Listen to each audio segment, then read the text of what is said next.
"If you touch me again, you're dead," she shouted. I smiled and touched her again. Beginning.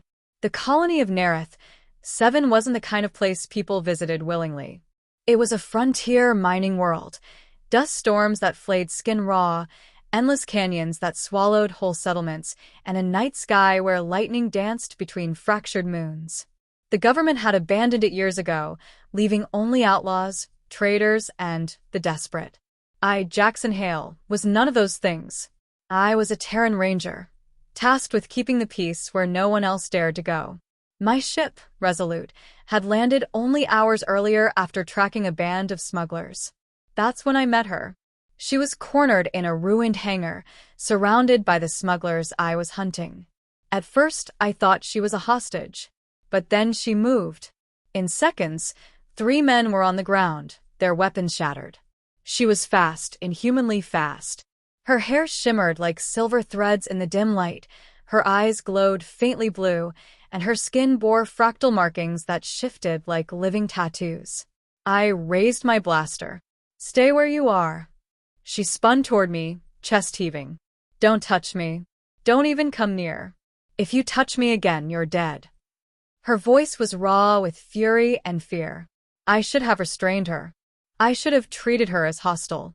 But something in her gaze stopped me, something broken, something haunted. So instead of firing, I lowered my weapon slowly and said, "I'm not here to hurt you." She didn't believe me. But fate had already decided we would not part ways that night. Her name was Arya Kale, though it took days before she trusted me enough to tell me. She wasn't human, but neither was she like the other alien races I had encountered. She was something rarer, an Elvari, a people thought long extinct since the Collapse Wars. The smugglers had been hunting her for a reason. Her blood carried genetic energy conduits that corporations would kill to study. She was running not only for her freedom, but for her very life. We ended up traveling together, though it wasn't by choice.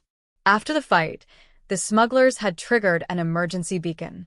Their reinforcements were coming, and the only safe way off-world was through the canyon system to my ship. For 3 days, we crossed the wild lands of Nereth 7. Dust storms howled, predators stalked from the cliffs, and raiders ambushed us twice. Through it all, Arya fought like a storm given flesh. She never let me touch her, never allowed closeness of any kind. When I offered a hand to pull her across a ledge, she hissed, "Don't. If you touch me again, you're dead." But I noticed things. The way her eyes lingered on the stars at night, as though she mourned them. The way she flinched not at danger, but at kindness. And the way her voice softened when she forgot to be angry. One night, while we sheltered in a cave, I finally asked, "Why do you hate being touched?" She was silent a long time. Then she whispered, "Because everyone who touched me wanted to own me." I understood then. She wasn't just running from smugglers. She was running from a lifetime of chains. So I gave her space. But I also gave her something else, my word. No one owns you. Not while I'm here. She stared at me, confused, as though no one had ever said that to her before. Rising conflict. We reached the canyon rim on the 4th day.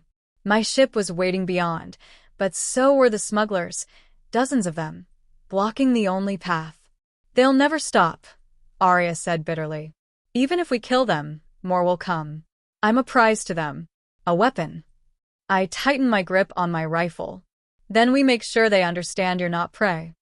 The battle was brutal. Blaster fire lit the canyon walls. Grenades shook the ground. I fought with every ounce of training I had, but the numbers were overwhelming. And then Arya unleashed herself. Her markings blazed with blue fire. Energy surged from her hands, forming arcs of living lightning that ripped through the enemy ranks. She moved like a dancer, a goddess of storms, untouchable and terrible. When it ended, the canyon floor was littered with unconscious bodies, weapons fried into slag. Arya stood trembling, her glow fading. She looked at me with fear in her eyes. "Now you know," she whispered. "Now you see what I am. This is why I can't be touched." I walked toward her slowly. She backed away, panic rising. "Don't," she begged. Don't touch me. If you do, you'll die. I stopped just a step away. I smiled gently. Then I'll take the risk. And before she could flee, I reached out and laid my hand against hers. Her body stiffened. Energy surged between us, crackling like fire. For a heartbeat, I thought she was right, that I would die. But then something shifted. The lightning didn't burn me. It flowed through me, into me, and I held steady. Her eyes widened in shock. No one ever survived it, she whispered. I tightened my grip, still smiling. Guess I'm stubborn. And for the first time, she didn't pull away. Ending. We reached my ship, battered but alive. The smugglers had been scattered, though others would surely come. But when Arya stepped aboard the Resolute, she paused. You risked everything. For me. I told you, I said. No one owns you. Not while I'm here. Her mismatched emotions flickered. Fear, hope, disbelief. Then she said softly, if you touch me again, you're dead.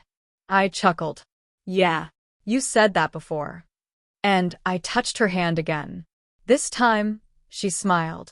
From that day forward, Arya traveled with me. The galaxies still hunted her, but she was no longer running alone. And I, a weary Terran ranger, had found something I hadn't known I was searching for, someone worth fighting for. Because when she shouted her warning, I smiled and touched her again. And instead of death, I found life.